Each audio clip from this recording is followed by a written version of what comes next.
you want to go ahead and just draw closer, come speak, it will easier to hear maybe. And there's some electric or places available.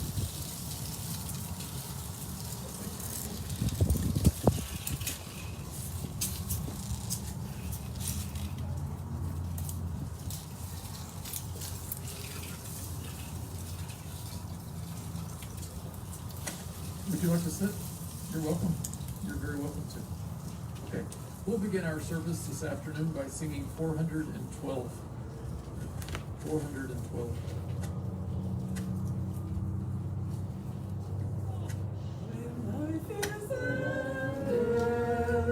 And I must travel through death's dark chambers. I need not fear if I have Jesus to guide and guide me. I walk securely with one so dear. Guard the valley that lies before me. A light far brighter than noonday sun shines o'er my pathway, and hope eternal I see in Jesus.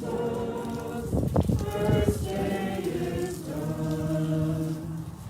I look to Jesus, bright star to guide me.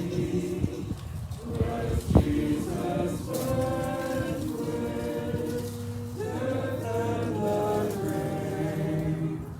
'Twas Jesus only for my transgression. For Jesus only my soul could sing. O Lord, astounding, blessed resurrection, when I with Jesus come forth again, I shall adore Him, my wondrous Savior. He frees my soul from sin's curse and sin.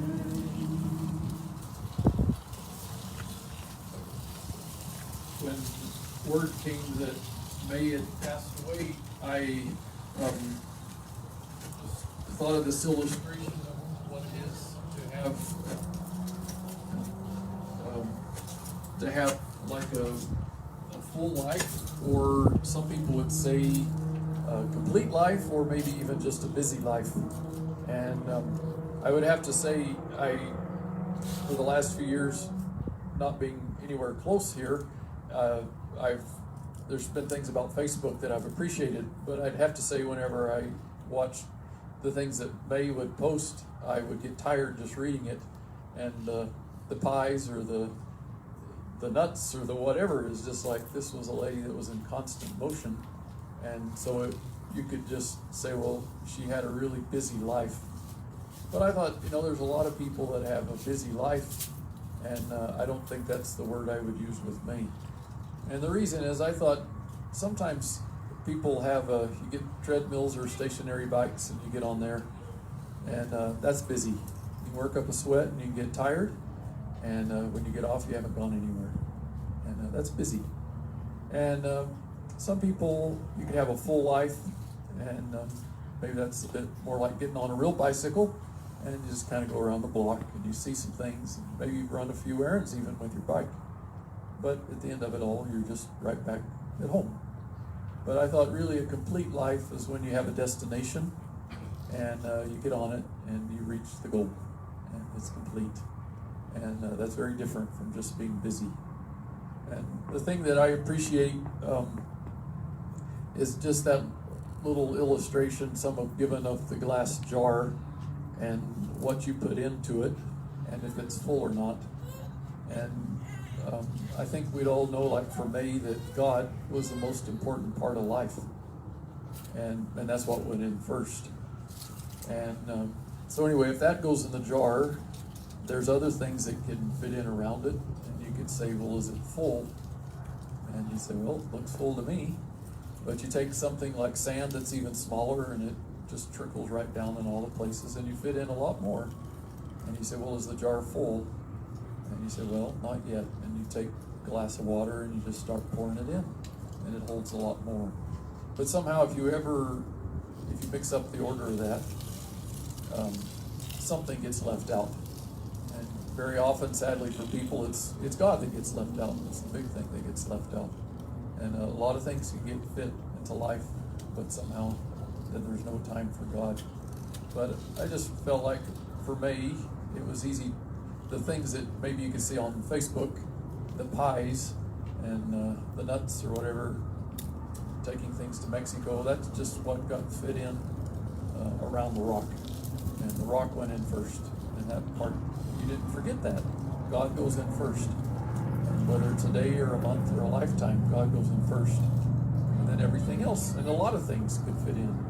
But just because the rock went in first.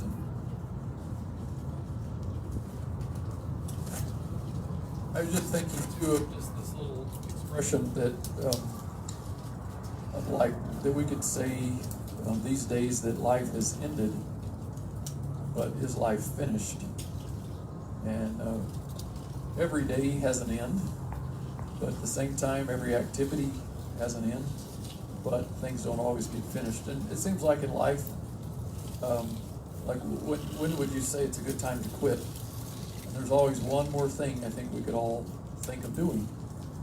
And like if you live one more day, well, today you have to eat, today you have to drink, and today you have to wash, and today you have to clean, and today you have to visit, and every break just brings something else that's not finished that needs to be done. And so I was very thankful for what Jesus could say in John 17. He said, I've finished. And it wasn't just his own plans, but he said, it's the work you gave me to do, I finished it. And that's what's important. He didn't live very long, but he could say it's finished. His life was complete. And that's a wonderful thing. Some people live 100 years and their life's never complete. And the work of God, maybe they never even started. And I just appreciated like the testimony of Jesus. He didn't take on a lot of things that weren't going to help him finish. And it's just a good lesson for all of us that we're talking some today about list. We have to-do lists. People talk a little phrase about a bucket list, things they always wanted to do and accomplish. And maybe we could accomplish our bucket list and mark a lot of things off the to-do list and feel like we've accomplished something. But then he said, well, what about the work of God? He said, well, I never got started on it. And my bucket list is done, but the work of God, it's not finished. He said, well, your life's not completed. And so a lot still to complete.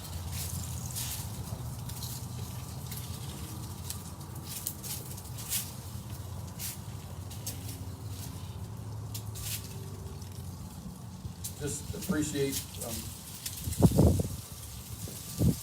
says of Rahab that, this is James chapter 2 speaking about faith, but it says, likewise was not Rahab justified by the works when she had received the messengers and had sent them out another way. For as the body without the spirit is dead, so faith without works is dead.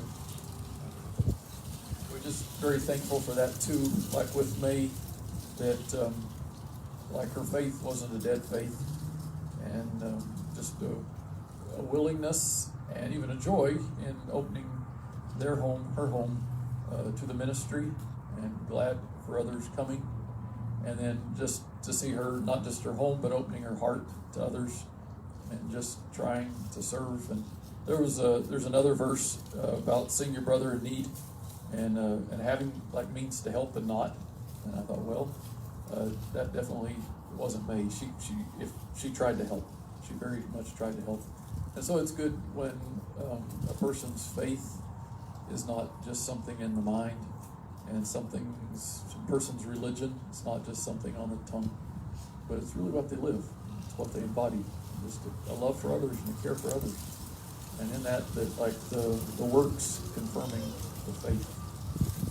And anyway, it was just very good to think of these things again, and that like we saying that when life is ended, and that comes for all of us. It has an end, but how much better when life is completed, and that there's nothing lacking.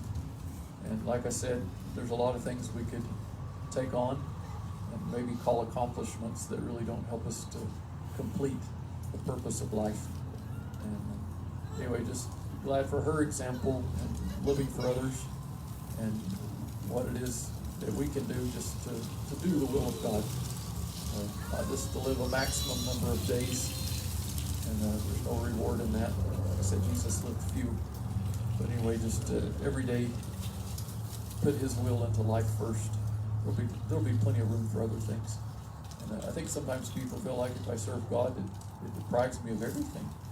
But really, there's so much room left when God goes in first. And anyway, like I said, it's just a privilege to have known Mae and her testimony, living for others, but most of all, it was really living for God. And I'm thankful that in that, all of us here, I think, have been a recipient of her love for God. Brian will close the prayer. Our Father, we're thankful for your Spirit that unites us. Pray that you'd continue to bless us with your peace, the peace that comes in fulfillment of your will, the fulfillment of Mae's life. Thankful for your faithfulness to us. Pray for the trust that Mae had, the trust you for the way, to trust you for the eternal home at the end of the way. Thankful that we don't have to be alone, that you want to help us and walk with us. Pray that we should involve you in every step on the way, we ask in Jesus' name.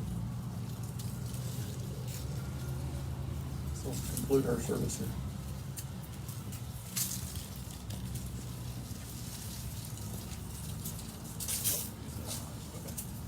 This does conclude the services for Ms. Nelson. On behalf of the funeral home and family, we thank you for joining us this afternoon here at Fort Worth National Cemetery. I'd like to pay your condolences to the family. You may do so at this time. Continue to keep the family in thoughts and prayers as they go through this difficult time. Thank you for joining us this afternoon. May God bless each and every one of you.